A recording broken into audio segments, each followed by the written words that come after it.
The Louis Bellina Show, another Friday Tony Catalina edition of the Louis Bellina Show. If you guys were here last week and you're back again, thank you so much. Thank you for not deserting me, but I'm glad that you came for a second edition of this. Like I said, 4 Fridays in July. This is number 2, volume 2. Really excited about this one. I'm alongside Caleb Rappley, the talented producer who continues to make me look halfway decent when we do this. And so we got an exciting episode this week. Just kind of wrapping up a lot of different baseball talking some basketball, SEC Media Days on the horizon. And yes, I'm definitely burying the lead here at 11:15-ish, 11:16-ish. We will be joined by Texas A&M big man Zach Clemence to talk his return back from action. He's back healthy and practicing with the Aggies alongside another very special guest at the 12:15-ish time frame is Texas A&M baseball head coach Michael Early. Both of them will be joining us on the D4 Land Services hotline. If you guys have questions or anything you want to discuss, obviously you can always call us or message us, on the Texas Mobile 1 Lube Express inbox at 979-693-1150. Like I said, Caleb, it's been a week. I didn't burn the place down. How's it been without me? Has it been different? Has it been less lively? What's going on, my man? Oh, yeah. No, we've had lots of variety on the airwaves this week with our afternoon show, Chip Howard Sports Talk. Chip doesn't come in at all in July, so you are one of many guest hosts that the listeners get to hear this month. And how's that go? I mean, obviously, you can be honest with me. You're not going to throw anybody under the bus, but is it more of a challenge as a producer to deal with? I mean, obviously, I know you host some shows yourself. Is it tougher on Fridays? Because, I mean, Louis a pro's pro, right? And there's people that do this all the time. Is it a challenge? Well, the thing about Louis, when he does it, he runs the board and everything himself. Yeah. So I don't have to do anything when he hosts. But, I've gotten to do this board op thing with a lot of different people in the host chair and a couple different shows. So I think for me, it doesn't really make as much of a difference anymore. Sure. When I first got started doing this, a little over a year ago, when it wasn't the normal guy, I usually was way more on edge. But I think now it's really not as big of doesn't make that much of a difference to me anymore, like as far as running the show. Yeah, and for me, last week was an eye-opening experience for me because you made it set up and you made it seem like I can just come on here and talk, and that's exactly what I did, right? Like you took care of everything else. I provided some music. Like I said, You're going to hear some new music this week, and again, you can blame me if you have a disdain for it, but you set up everything, right? And all I had to do is hit, not sound stupid on the mic, and I think I did halfway decent at that, hopefully. Oh, for sure. But like I said, I'm really excited about this week. I'm hoping to continue to get guests for at least the next 2 episodes moving forward in July, but feel really good about, like I said, Texas A&M basketball big man Zach Clemence at 11:15, 11:16-ish, and then an hour later, we have Texas A&M baseball head coach Michael Early going to join us, both of them on the D4 Land Services hotline. But I want to start with the basketball, jump right into it a little bit. I've had the pleasure and I've had the privilege to come in and sit on some basketball practices, talk to some players, talk to some coaches, got to see some things there. So kind of want to talk about some of my 3 biggest takeaways that I've had, right? Everyone's different. I know Luke Evangelist at Texas does a great job. He's really in depth, and a lot of the guys on the beat do a really good job covering basketball.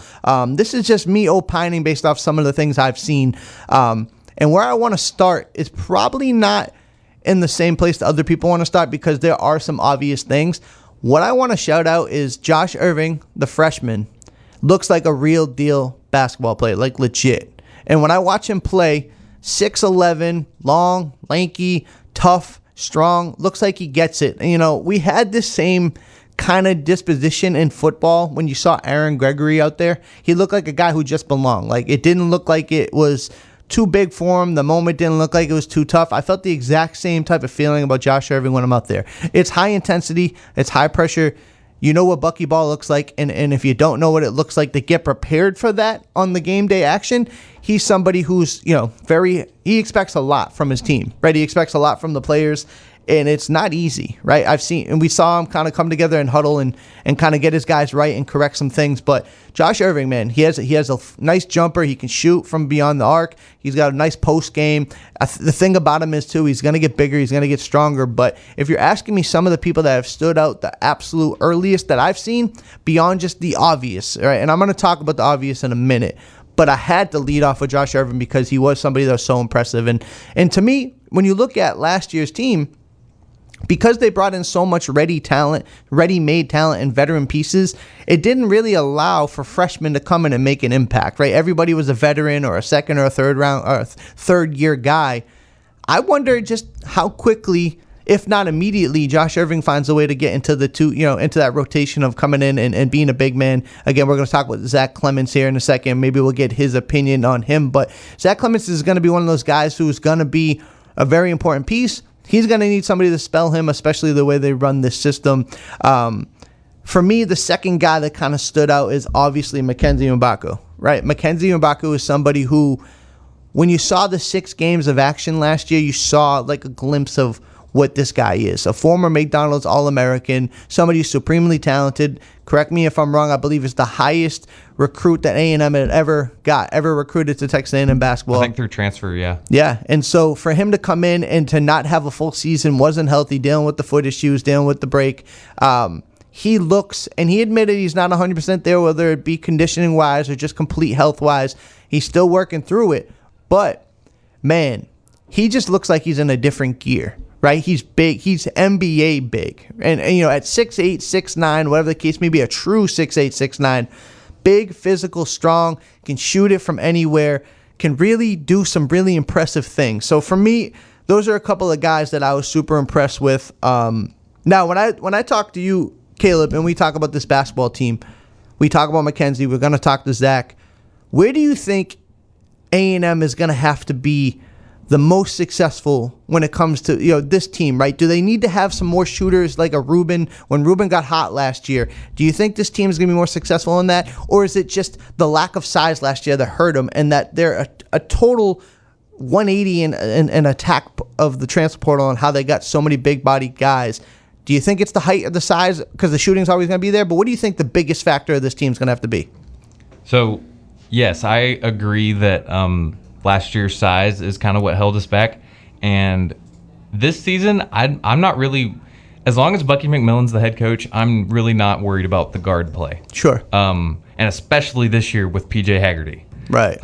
You have a go-to guard that can get it done. So I'm not worried at all about the guards. I think the big men is going to be what decides how deep we go. Just these guards, I think, can carry us to the second round of March Madness, honestly. Just even if we have mediocre play in the front court, I think these guards can carry us to, where we got to last year pretty easily, honestly. Yeah. But if a guy like Jamie Vinson can take a step forward, right? Or, and you were talking about Josh Irving, I really don't think it would be too difficult for him to work his way into the rotation, just because we only have a couple guys that are that size. Sure.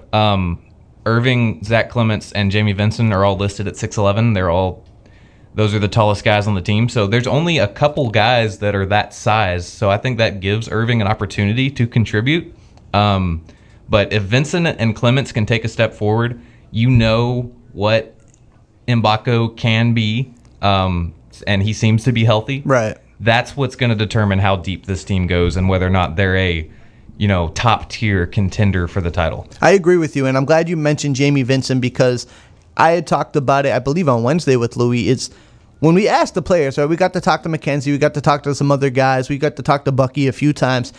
And when you ask, hey, who's standing out? Who's somebody that's kind of flashing for you? More than once, at least a couple times, Jamie Vinson has been the first name that's been mentioned, which you take that, right? As somebody in my profession, you listen to what's said and you try to extrapolate what you can from it. I don't think that's a coincidence that several people have called out Jamie Vinson for being, elevating his game this offseason, taking it a little seriously. Now, if you ever interacted or known Jamie Vinson, he's a quiet guy, somebody who's more reserved, seems to be just a chill dude, right? I think, and I meant that in the most complimentary way possible. He's just a chill guy. But if you see the way he played against Texas in that game that almost felt like a revenge game, and he punched in a dunk, Bucky talked about earlier in the week, he wanted more of that type of Jamie Vincent. I think another year in the weight room, another year within Bucky's system, I think he's growing into confidence. I think he's finding himself and who he can be. Now, to your point, that's an X-Factor type of player, in my opinion. If you got a strong Jamie Vincent to pair him with a Zach Clemence and to pair him with a Kenzie Mbaku, you have a totally different size advantage, big men up, in the interior there that can really help. Now, you talked about the guard play as well. And for me, the easy choice, like you said, is PJ Haggerty. I mean, this is an elite scorer to national levels. This guy can lead the country in scoring. He's that impressive. Somebody that's really stood out to me, is probably the third guy I want to talk about, is former McNeese State guard Tashawn Archie. This kid, if you see him, unsuspecting, right? Because, full disclosure, I'm 5'6", 5'7" on a good day, right? You see this kid, Tashawn Archie, he's not much taller than me. He might be 5'9", 5'10", and I'm saying I'm giving him something. They have right? him listed as 6'1". Yeah, I mean, if I'm shortchanging him, it's about an inch. I'm shorting him by an inch. I don't know if he's 6 feet tall, but around other big body guys and dudes who are true 6'7", 6'8", 6'9" guys, he looks smaller, but he can shoot the absolute lights out, and he's such a quick trigger guy.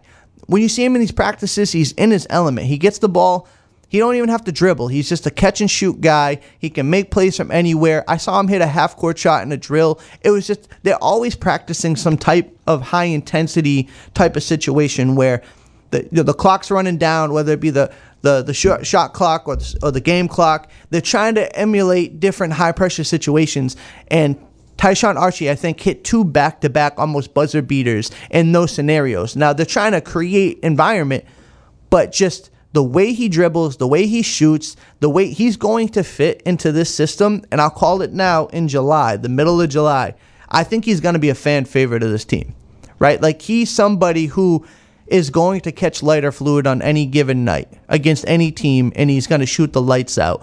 Will it be every night? It remains to be seen. I remember seeing him in Oklahoma City, not knowing anything about him, right? When we sit courtside at the Oklahoma City, we kind of get settled into our media seating. I watched this final game, and I watched when McNeese State's season ended, not knowing that this kid would be on Texas A&M like a month later, 2 months later. So watching his demeanor and body language is something I realized at the time. He's a kid who is well-respected and well-liked on that roster. Then he comes here, and he already feels like he's that guy too. So, we could talk about it with Zach. We can talk about it as the season goes on. But you're talking about a kid who's immensely skilled, immensely talented, obviously plays with a chip on his shoulder. For me, he's one of the 3 biggest guys I had to shut out. So it's Josh Irving. It is, who was my second one? I've already forgot. It was Josh Irving, Tashawn Archie, and Mackenzie Mbaku. Had to bring it up because he's such a key, important piece. But when we sit here and talk about this, I talked about Jamie Vincent being an X factor. Do you agree with that, or do you have another X factor in mind? So as far as guys who, didn't, not that we didn't see flashes from Jamie Vincent last year, but we never really saw him consistently play at what I think is, his ceiling. So if you're just going off of guys that we haven't seen it from, then I think Vincent probably is the best answer. Sure. But the guy we're going to talk to here in a few minutes, Zach Clemence, I think, is poised to take a huge step because we saw it. We saw big games from him. We saw him go off. I think it was Mississippi State. Yeah. That he hit 7 threes. 7 threes. Yeah. A 7 lot. threes. So he's that kind of guy that can be a game changer for you, having that big body but also being able to go on the perimeter and shoot the lights out as a guy that's 6'11", that can absolutely change the game. So I really think he might be one of the biggest, highest ceiling guys that people aren't really expecting. But I want to know, I have a question for you, Tony. Sure. If you had to set the starting lineup right now, what's your 5? Man, that's great. I mean, you got to put Mackenzie Mbaku in there. PJ Haggerty, that's 2. That's easy. Right. Zach Clemence is probably in there as a 3. I'd probably put, is Warren active? Let's assume he is for this. Then he's in there, right? So that's 4. Okay. And then who am I missing? Like a small forward, a stretch 3? Well, I mean, Bucky ran a lot of three-guard lineups. That's true. And they didn't have the height, so me going with two big dudes, man, I'd probably put Archie in there if you're gonna go small. Like, you're talking about all 5 guys on the floor can score. Right. And you got 2 dudes who can legitimately rebound, and if they can play end-to-end defense, I would probably go with that right there. So it'd be Warren, it would be Haggerty, it'd be Archie, M'Baku, and Zach Clemence is who I'm rolling with. I think that'd be it'd be kind of a similar feel from last year. But last year the big man was Aggie, and he wasn't a big man. Yeah. He was not that tall. He was not. He played like he was. There's no doubt. For sure. Imagine if he actually was 6'11". Imagine. Because he was a great center for his size. But I think with the added height that we have this year, I really think those 3-guard lineups can make a lot more sense for now that you could have those 2 anchors. Or you could go, like a Cade Phillips if you want a little more size. That's true. There's a lot more options this year for sure. A lot more options, a lot more competition. Obviously, I think Zach Clemence is going to be one of those key pieces. And when we come back from the break here, we're going to be able to talk to Zach Clemence about this offseason, some work, what's coming up this year, and we'll keep it all here on The Zone. Do you need help with your air conditioning? Like, it can be fast repairs. Maybe it's routine maintenance. Maybe you just need a brand new system. Well, Still Creek Mechanical, they're the help you need. You can go get that more information, stillcreekmechanical.com. You can go schedule an AC consultation at stillcreekmechanical.com. And you can get $100 off of all repairs just by saying The Zone, the Louis Bellina Show. Louis Bellina, that's right. Mention any, and you get $100 off of repairs. You can call. It's not just all websites. You can call 979-595-4253. Still Creek Mechanical's Aggie-owned, operated. Still Creek Mechanical, been serving the Brazos Valley for over 20 years. Still Creek Mechanical, they have the services. They can do all the services, all makes, all models, and they treat your home like it's their home. Go to the website, stillcreekmechanical.com. The Money Machine. You are so money. Back to school. But you don't even know it. Opens July 27th. Another chance to win $5K from The Zone. But you do. And the Louis Bellina Show. The Louis Bellina Show. Friday edition with Tony Catalina alongside producer Caleb Rapoli, joining us on the D4 Landis Services Hotline. Texas A&M big man Zach Clemence. Zach, thank you so much for joining us, man. How are you doing today on this Friday? I'm doing great. Got our workout in this morning and just going to enjoy the rest of the day. Perfect. So obviously summertime, you guys are kind of grinding. We've been out there for a few open practices. What has it been like for you in year 2? How are you feeling physically, and how's everything going so far? It's been great so far. It's good to get in with all the new guys and see everybody back from last year. My body's feeling pretty good, other than some stuff I'm dealing with from last year. But other than that, it's been great, and I'm super excited to get back out there. Yeah, and obviously you being a year 2 guy, you know what these new guys are coming into as far as a Bucky McMillan system and understanding what is expected now in this program.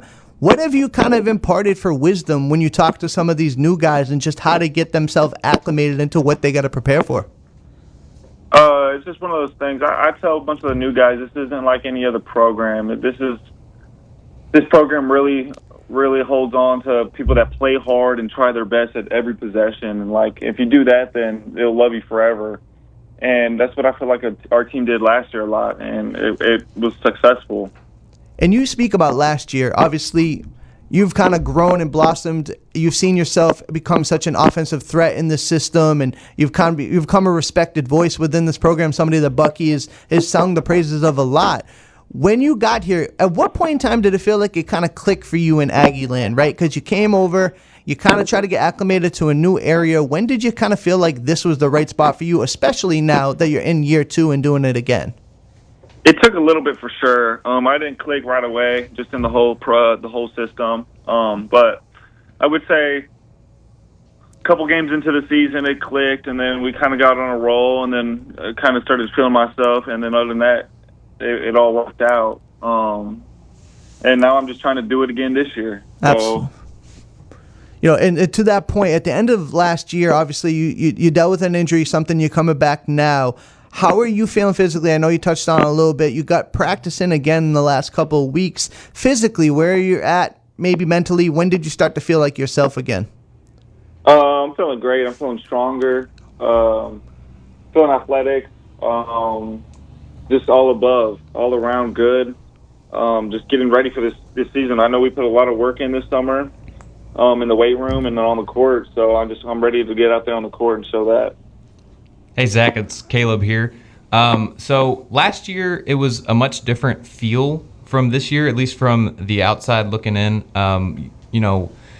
You and your teammates didn't have as much time to gel together in the preseason. But with this full off season between last year and this year, do you think that there's going to be less of a learning curve and more of a ready to go from the first game?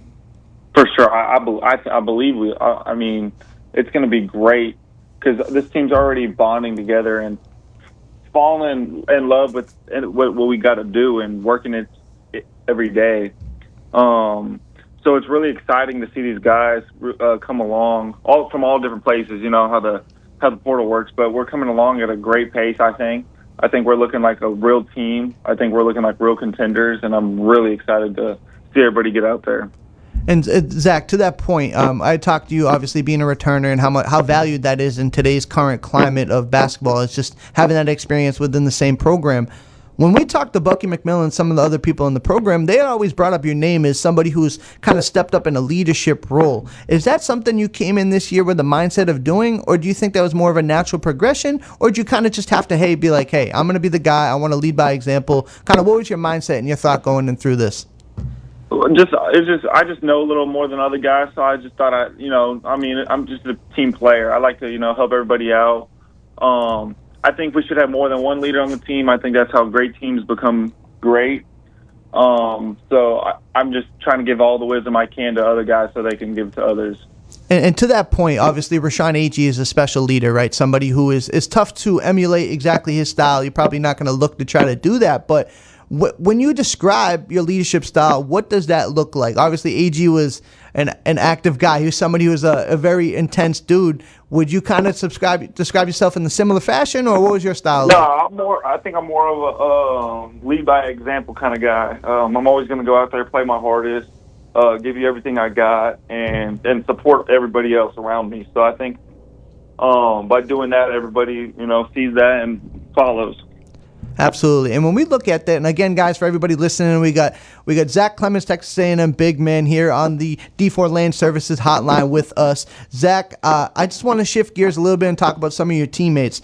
We got some shooters on the squad. We got some guys who have been really impressive. Obviously, we got to sit in and watch some practices as you guys have worked through the summer. When you sit here on the court and you've had some time to kind of take from the sideline and look a little bit, who has stood out to you? And obviously, the easy answer is to say everybody, but has anybody ever stood out to you so far this summer?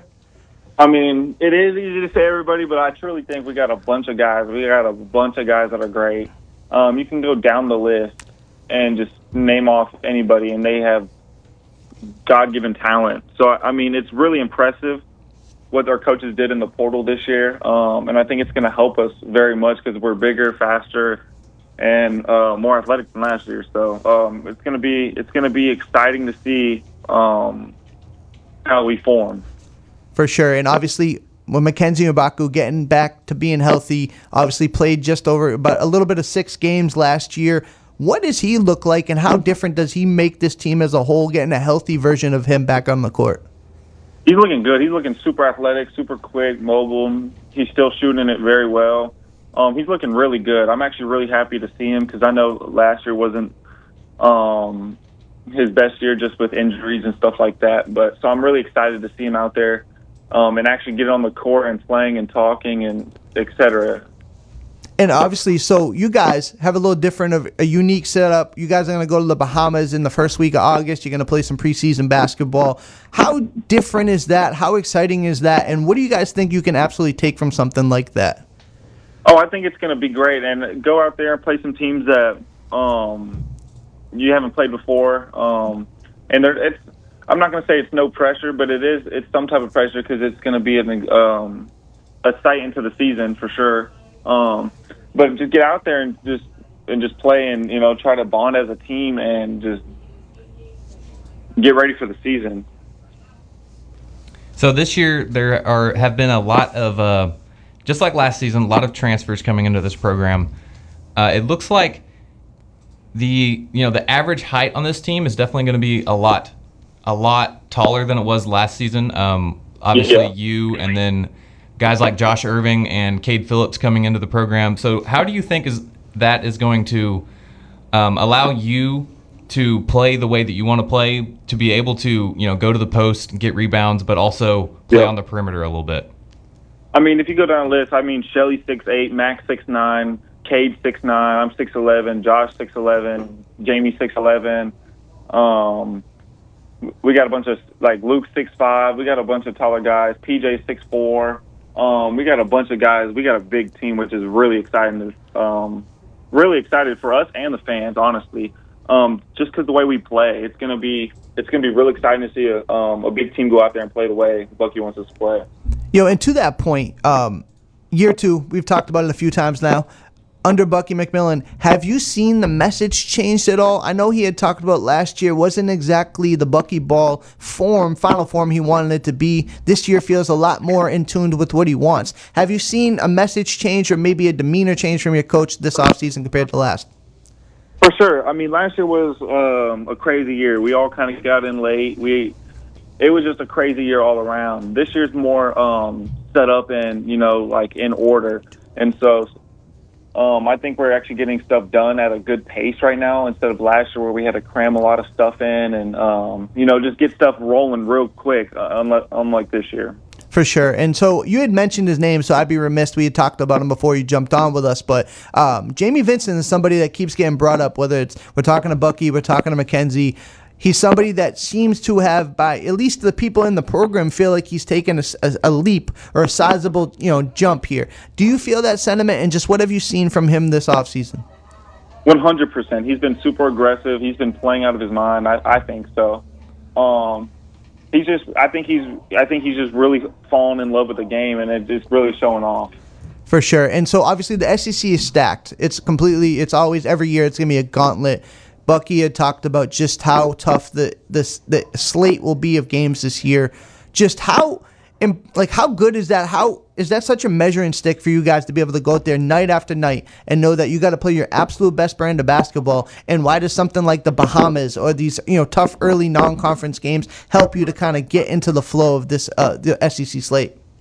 Yeah, the SEC is going to be great. It's going to be real tough, but it starts now. Each and every day we go in, practice, and lift weights, and it really starts. It starts in the weight room. It starts out on the court now. You just don't show up to the game and be like, I'm ready to win. So us putting all this work in right now is going to pay off.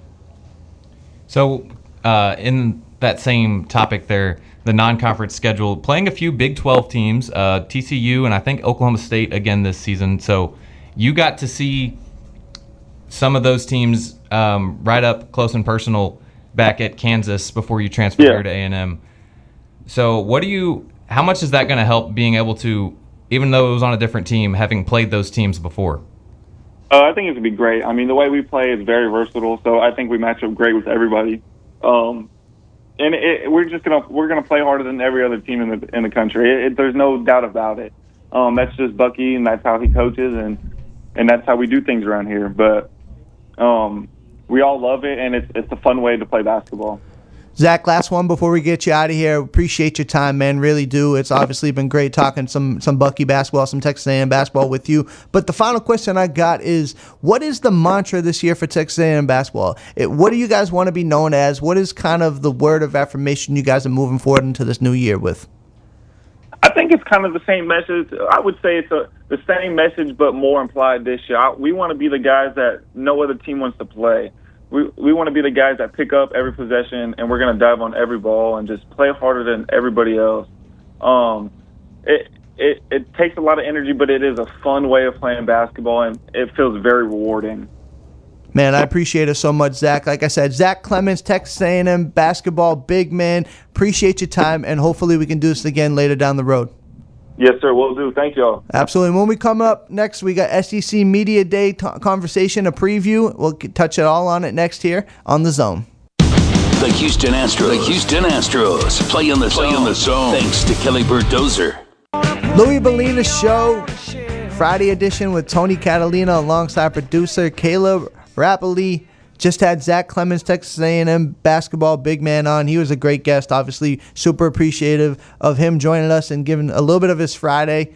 I know they're grinding. I know they're getting ready to go to the Bahamas here soon in a couple weeks, and they're working in between. Trust me, I've seen it. They've got some intense practices. But before I go any further, obviously I wanted to make sure that you guys have incentive to listen to this. And that incentive is the fact that the ticket booth will be open thanks to Dixie Tire Company.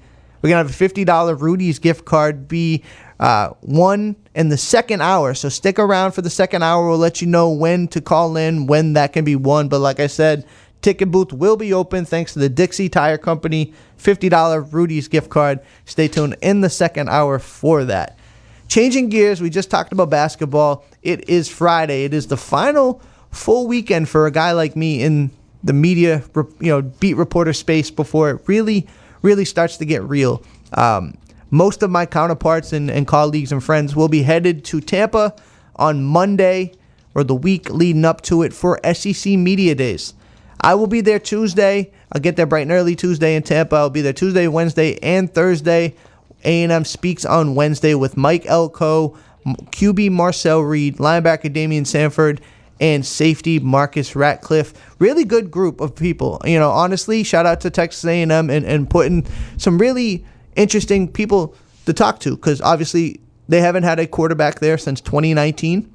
And to have Marcel Reed there and a captain, that's super, super helpful. Also, you talk about a Marcus Ratcliffe, a well-respected player on the back end of that secondary, but a well-respected kid in the program, does a lot of charity, does a lot of good things for the school and for the program. He's going to be somebody that's great to talk to. And then obviously Damian Sanford, who is a kid who is a first-year captain, got injured in the spring game. Obviously, there's going to be questions about him and his availability. I think it's really, really good and really impressive that they're going to let him kind of speak for himself in that situation. So really good crop of guys. But before we get there, and this is an exclusive, right? Before this even drops digitally on Gig'em 247, 24/7 Sports, the 4 things that I want to see from SEC Media Days, that won't even come out until Sunday. And I wanted to talk about it today on the Louis Bellina Show this Friday. And for me, a lot of these questions that I would have had, whether Marcel Reed, Damian Sanford, or Marcus Ratcliffe were even going to be there in the first place, but the fact that they are makes it a lot easier. And the first one I wanted to talk about and see, right, the actual thing is 4 things I want to see at SEC Media Day, or here, so to speak, is how Marcel Reed is progressing both mechanically as a thrower and as a leader. It's one thing to be the quarterback. It's another thing to be a captain and a leader. What does that sound like? What's that look like? What does Mike Elko say about it? What does his other teammates say about it? Obviously they're going to say the right things. These guys they know what to say, right? We get in these scenarios, and a lot of the times they know what to say. They got smart people around them. They're smart people, period. They're going to say the right things.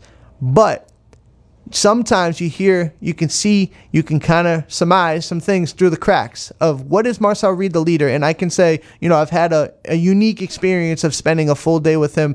The program gave me a full day. We've talked about it on the show before, where I got to go spend a full day with Marcel Reed and kind of see the person he is in the program, inside the building. So I think I have an idea. He's a good kid, like genuinely well-liked, good kid, hard worker. Those are all things that I gained from my experience spending the full day with him. Now, what's that look like on a day-to-day experience when he knows a reporter isn't in the room with him, right? I don't expect it to be some total change, but, there's going to be highs and lows throughout a season, throughout an off-season. What's that look like? That's the leadership side of it. I want to see what Marcel Reed, the captain, the leader, looks like. Well-liked kid, but can he be the tough guy he has to be if it calls for it in the moment? On the field, though, mechanically, Marcel Reed is a guy who has gotten a lot of flack for his ability, or the disrespect or the non-ability people want to say about his ability to throw the football. I'm actually of the mind that I think he is a talented thrower of the football. Are there mechanical things? Are there tweaks? Of course they are. This is a young college kid. This is a kid who is entering just his second season as a starting quarterback in the SEC. Those things are going to evolve and grow. They come naturally to some other people. Some people have to continue to work at it. I think his natural arm talent is a plus. He can throw the football. He can throw it far. It's got to be the touch. It's got to be the timing. It's got to be the placement. Those are all things he's working on. We've talked about that he's been with Jeff Christensen, a renowned QB coach who is somebody who has worked with Patrick Mahomes, Fernando Mendoza, and many other NFL quarterbacks who have continued to sing the praise of him. Right? I've talked to Jeff Christensen a couple times. He has sung the praise of Marcel Reed and said that his ability to grow, and he has no incentive. If anybody knows Jeff Christensen, and you've ever heard of Jeff Christensen, this is a no sugar. This guy doesn't sugarcoat a thing, right? He'll tell you, he'll shoot you straight, and he's somebody who believes that Marcel Reed took a 10 to 15% jump last year and expects another 5 to 7% jump this year. So I want to ask Marcel Reed, and I want to ask the people around him, what's he look like as a thrower? Mechanically, does he look stronger? Does he look better? That's the first thing I'm going to ask about. Number 2 is easy, and I think this will probably be number 1 to a lot of people, is I want an update on Damian Sanford and his injury progression. I put this together before I thought they were actually going to give us Damian Sanford to speak to. I thought it would be, I already thought Marcus Ratcliffe was coming because he's such an easy person to say, like, hey, come be the face of our program and go talk in front of a podium because he's gonna be lights out on the microphone. I wanted to know what Damian Sanford's progression looks like because it makes such a huge difference for the middle of that defense. What does this defense look like without Damian Sanford? And what's it look like? When's he possibly coming back? Is he expected to miss time? Is it an extensive amount of time? Will we get that type of information? I got to think, and this is just my opinion, if they're giving us him in this setting, they probably feel good about where he is progression-wise. That's just my opinion. I've been told that. That's not inside information. We'll learn more next week. But I think if he's on a podium and he's going to be able to speak, it's probably a good sign. That's just, again, my opinion. Caleb, through 2, we're at the halfway point of the 4 things I want to see. Have anything? You've seen this list. You put this list together. Yep. Of the 4 I have, and we have 2 more to go, are there something on here that I haven't said or that I haven't written that you want to hear or see from in SEC Media Days next week? I would like to hear them talk about the running back room. Okay. And this isn't as much of a this is more of a, like, we know that everybody in that running back room can be the guy and contribute. But I would just like to hear them, and again, it's hard to get answers to these questions, like you said, because they're just going to give most of the time. I know Mike Elko in particular I think he's really good about not just giving the basic coach answer. Yeah. I think he usually actually does give real information. But I would like to know who are going to be the running backs to start the season that are going to be getting actual real game reps and playing time. Obviously, Ruben Owens. Yes. But then who is the next guy? That's what I want to know. Because you have Jamorian Morrow, you have KJ Edwards, you have Tiger Ryden. Yeah. Who's going to be that next guy out of the running back room? That's what I want to know. I mean, that's a fair question. And we're going to open this up, obviously, to the text line here. 979-693-1150, the Texas Mobile 1 Lube Express inbox. If you guys have a question or something you want to hear or see from this team, from this program in Tampa next week at SEC Media Days, let us know. We'll talk about it. We'll discuss it. Let me get to my number 3 here, and I think this is another important one. Some of these are duh, but I had to be honest about what I wanted to see in here. I'm a voice for the people, right? I'm a man of the people, and I think this is what some of the people want to hear. This is what I want to hear. And number 3 is, what has the players' response been to new offensive coordinator Holman Wiggins?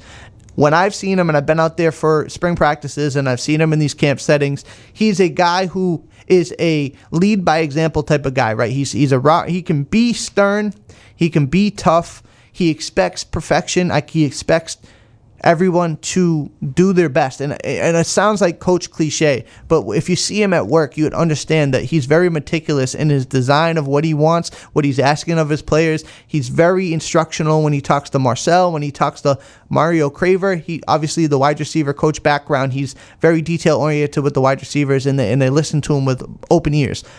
What has the response been in the program, in the offense, even the defense that's going against them with Damian Sanford there, with Marcus Ratcliffe there? They've had to go against Holman Wiggins' offense all spring. What's that look like, right? It's one thing to feel good about Holman Wiggins like I do. I feel good that he is going to be a plus addition to this team. That's just my opinion, but it's just an opinion until falls come and we get to actually see him in game-like situations, real life, bullets flying. What does he do on third down and medium? What's he do on third down and short? Game on the line. Can you ice it away with a first down? What's the play you're calling?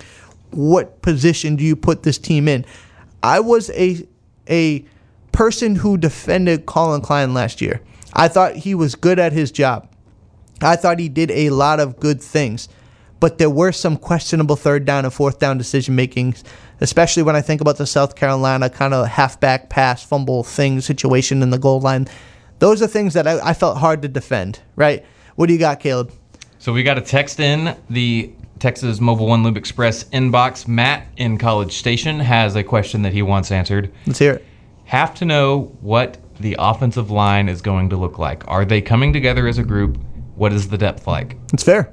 And I think to the second part of that, the depth looks strong, right? I think the problem is they have a lot of pieces. They just don't know what the combination is, right?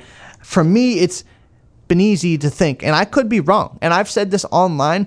If I'm wrong about the fact that Tyree Adams is going to be the left tackle and Wilkin Formby is going to be the right tackle, because I believe you bring in veteran pieces in the transfer portal to play them, right? That's just my position on it. If they lose out to a Lamont or they lose out to a Robert Bordon, then I'll come back and I'll wear it, right, and say I was wrong. But I think, as far as I'm concerned, the two tackle spots are spoken for. Where I think it gets interesting is in the two guard spots, because you got Cohen Eccles at left guard, or do you have a Blake Ivy, or do you have a Tyler Thomas, right? At right guard, is it Trevon Barr? And again, to my prior point, he's an upperclassman, junior, senior guy who is had skins on the wall at South Carolina. Does he just pencil in a right guard? Where is the true competition? I think that's a great question. I don't know if I'll necessarily get the answer to that second part at SEC Media Day, but that's definitely a preseason camp fall question that I'll be looking at.